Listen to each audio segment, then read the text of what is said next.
श्री स्वामी समर्थ. सर्व मित्रमैत्रिणींचे आपल्या श्री दत्त अनुभूती परिवारामध्ये सहर्ष स्वागत आहे. स्वामींची कृपा तुमच्यावर निरंतर राहू दे. आज आपण स्वामी भक्त श्री गोपाळ बुवा केळकर लिखित बखरीतील बखर क्रमांक 176 ऐकणार आहोत. पण त्यापूर्वी तुम्हाला एक विनंती करते की आपल्या श्री दत्त अनुभूती या चॅनलला सबस्क्राईब जरूर करा. शेअर, लाईक, कमेंट्स करायला विसरू नका. आणि तुमच्याकडेही दैवी अनुभव असतील तर ते स्क्रीनवर दिलेल्या नंबरवर व्हॉट्सअप करा. आपण ते हजारो भक्तांपर्यंत पोचूया, भक्तीचा प्रसार करूया आणि आनंद पसरूया. श्री स्वामी समर्थ. बखर क्रमांक 176. गणेश बल्लाळ मुळेकर.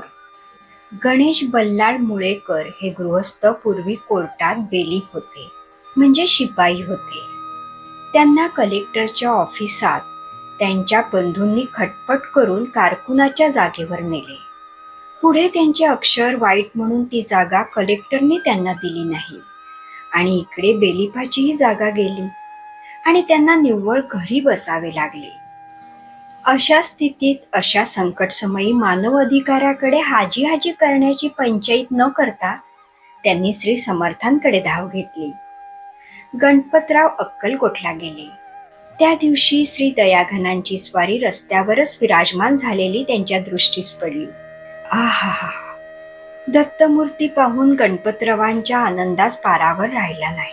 साष्टांग नमस्कार घालून त्यांनी प्रेमाश्रूंनी श्रींचे चरण धुतले.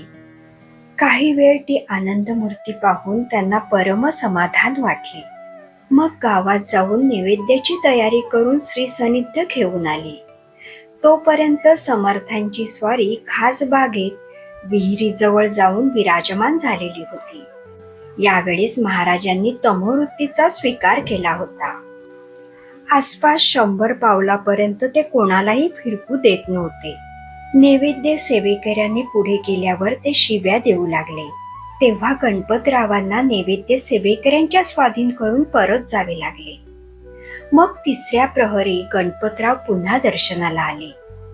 त्यावेळेस शांत वृत्ती होती. पादसेवन वगैरे थोडी सेवा त्यांनी केली. त्यांनी नोकरी गेल्याबद्दल समर्थांना विचारावं म्हणून रोज 4-5 वेळा श्री समर्थांजवळ येऊन 4 घटका ते बसत असत. परंतु ते तेज पाहून त्यांना विचारण्याचा धीर होईना. एक दिवस एका सेवेकऱ्यांनी गणपतरावांना सांगितले की उद्या रामनवमी आहे, त्याकरता अर्धा मन दही घेऊन द्या. गणपतराव म्हणाले, माझे एक काम कराल का? तर मी तुम्हाला दही देईन. सेवेकरी म्हणाला, काय काम आहे? गणपतराव म्हणाले, माझी नोकरी गेली आहे, त्याबद्दल महाराजांना विचारायचे होते. सेवेकऱ्याने तात्काळ श्री प्रभुरायांना विचारले, महाराज, यांची नोकरी गेली आहे, ती केव्हा लागेल? महाराज म्हणाले, अरे, नोकरी लागली आहे, जा. हे ऐकून गणपतरावांना समाधान वाटले, पण थोडी शंका राहिली. पुन्हा सेवेकऱ्यांना विनंती केली की किती रुपयांची नोकरी लागेल असे विचारा ना. त्याने तात्काळ तोही प्रश्न केला, महाराज, नोकरी किती रुपयांची लागेल? महाराज म्हणाले, 1,00,000 रुपयांची लागेल, जा. हा आशीर्वाद ऐकून गणपतरावांना परमानंद वाटला. सेवेकऱ्याला 8 आण्याचे दही घेऊन दिले. गणपतरावांजवळ खर्चाची टंचाई होती. त्यांनी गाणगापूरच्या यात्रेपुरतच पैसे ठेवले होते. थोडे दिवस राहून गाणगापूरला जायला निघाले. श्री स्वामी महाराजांच्या दर्शनाला जाते वेळी नारळ न घेता पैशाच्या खारका मात्र त्यांनी घेतल्या. त्यावेळेला नारळ 4 आण्यांनी झाले होते. खारका पुढे ठेवून त्यांनी महाराजांना नमस्कार केला.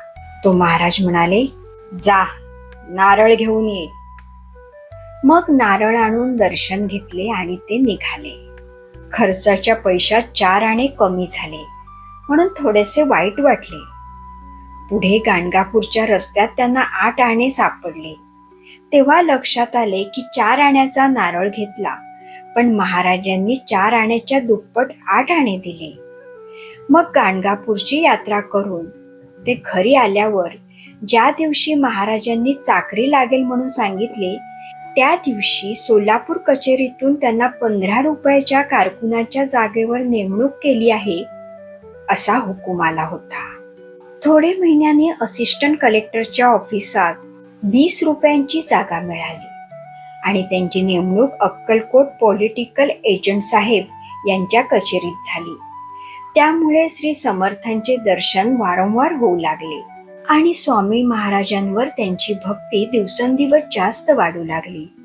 कारण स्वामींच्या अंतःसाक्षित्वाबद्दल व अतर्क्य सामर्थ्याबद्दल त्यांची खात्री झाली होती. पुढे 5 वर्षात गणपतराव अव्वल कारकून होऊन त्याच साली मामलेदार झाले.